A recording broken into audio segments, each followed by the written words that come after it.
So one of the other things about Gideon is when you look at that the internal strength, you think, where does that come from? Because a lot of times when we think about, I'm going to get mine.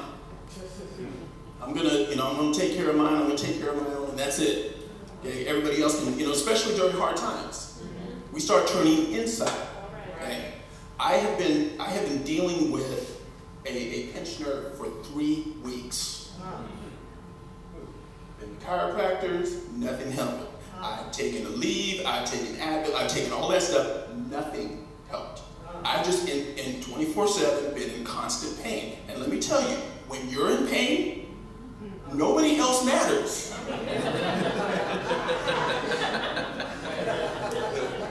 All you can think about is your pain and you.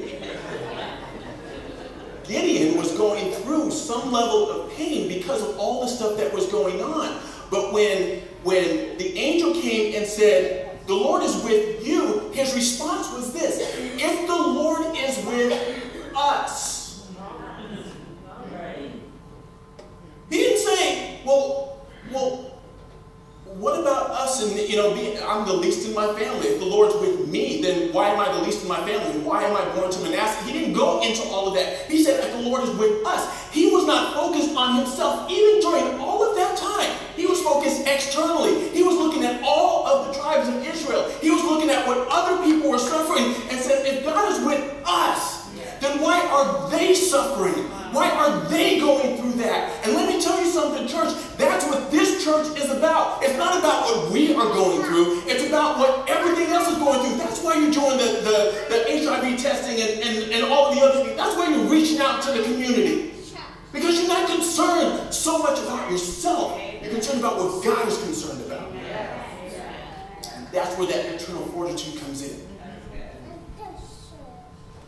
Eunice was talking about legacy and about all the things that we're going through and letting those things go. And where that comes from is a heart that reaches out to others. It reaches out to our children. It reaches out to the children that are next to us. It reaches out to the people that are right around the corner. The reason why these men and these women took me in was because they saw whatever they saw. I mean, I don't know. They probably saw some crazy little dude that just loved to eat, but they took me in.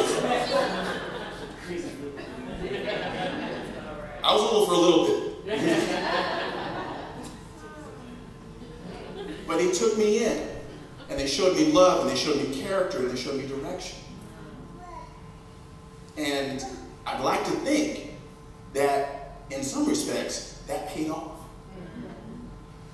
Because I'm able to show that same thing to, not only to my kids, but also to the other kids and to the other people that I see around.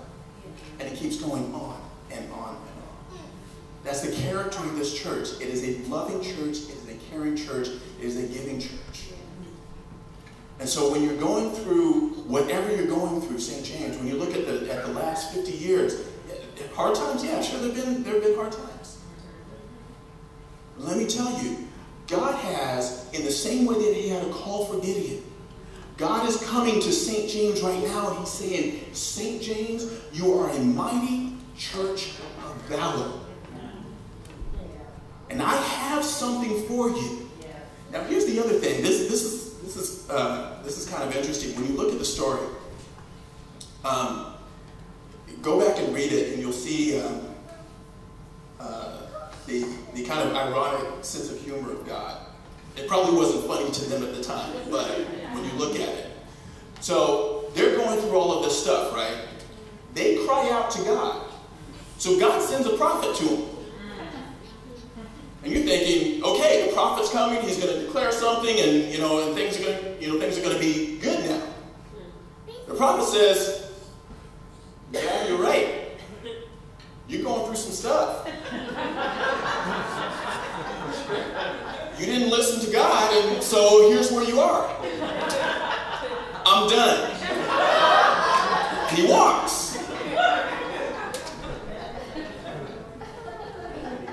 The last thing that you would think, you're like, I want a word from the Lord. Yeah, you're messed up. That's your word.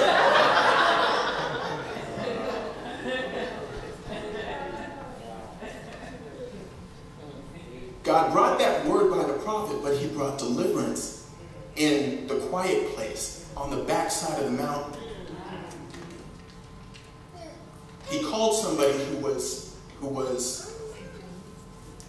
totally unfit by human standards to bring the deliverance. We start looking at, all of y'all wrote things down on your paper. And I will bet you that there is something on that paper that you're looking at that says, this makes me unqualified. There are things within our church, just like in this, I'm a product of this church, so this is my church too. Okay?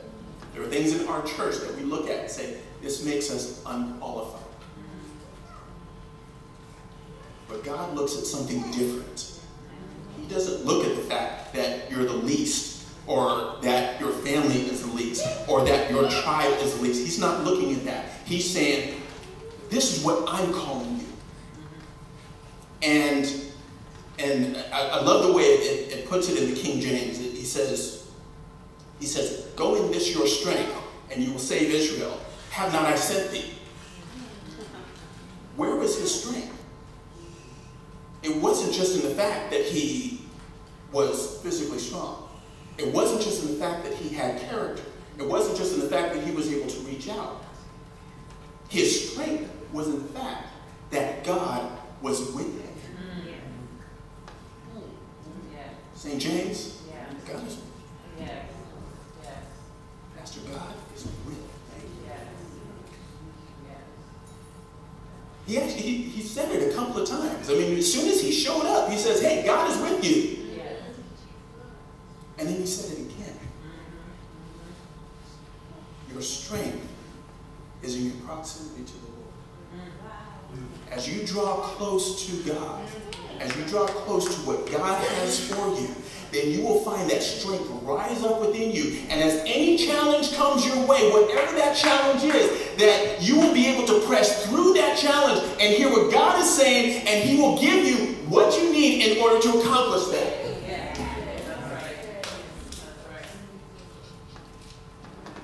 Gideon's like, dude, how in the world, me? Are you kidding? How can I do this? And he says, I'll be with you. You want to know how you're going to do it? I'll be with you.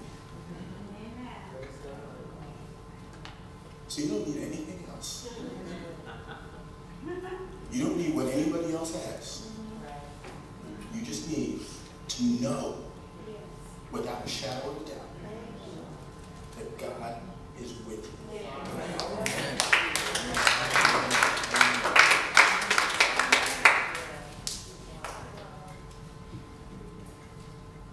I'm going to wrap this up, but I do want to let you know.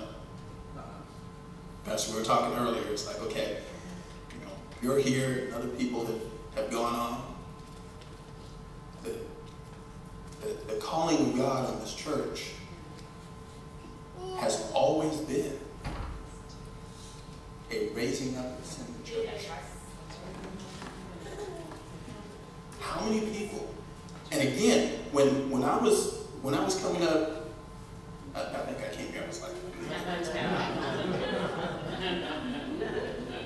a little taller. God kept bringing people. Yes, I have a call of God in my life. Yes, I'm called into ministry. Yes, I'm called into ministry. Yes, I'm called into ministry. Then I start hanging out with people like Yendis. We're just hanging out. Yendis hung out with me. I started seeing, it's like, okay, there's something there. There's something there. And Yendis is like, I think I'm called to preach. And over and over and over again. The seeds that germinate here get carried all around the world. St. James, you can look at yourself as just being this, little tiny church, stuck out in San Jose. You're not that. You are a powerhouse that sends people out, that touches the lives of people every day. You have power and you have strength and you have it because the Lord is with you. So I just want to bless you with that. I want to bless you with the power and the presence of God. The same power and presence that I felt when we were singing those songs of praise, and that the anointing of God was just resting here. And it was, to me, it was just a statement that God says, I've been here all along.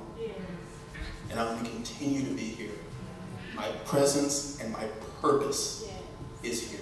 So St. James, God bless you. God keep you. Another 50 years, you won't even have any idea of how you are blessing not just this community, but the entire Bay Area and the world. So God bless you.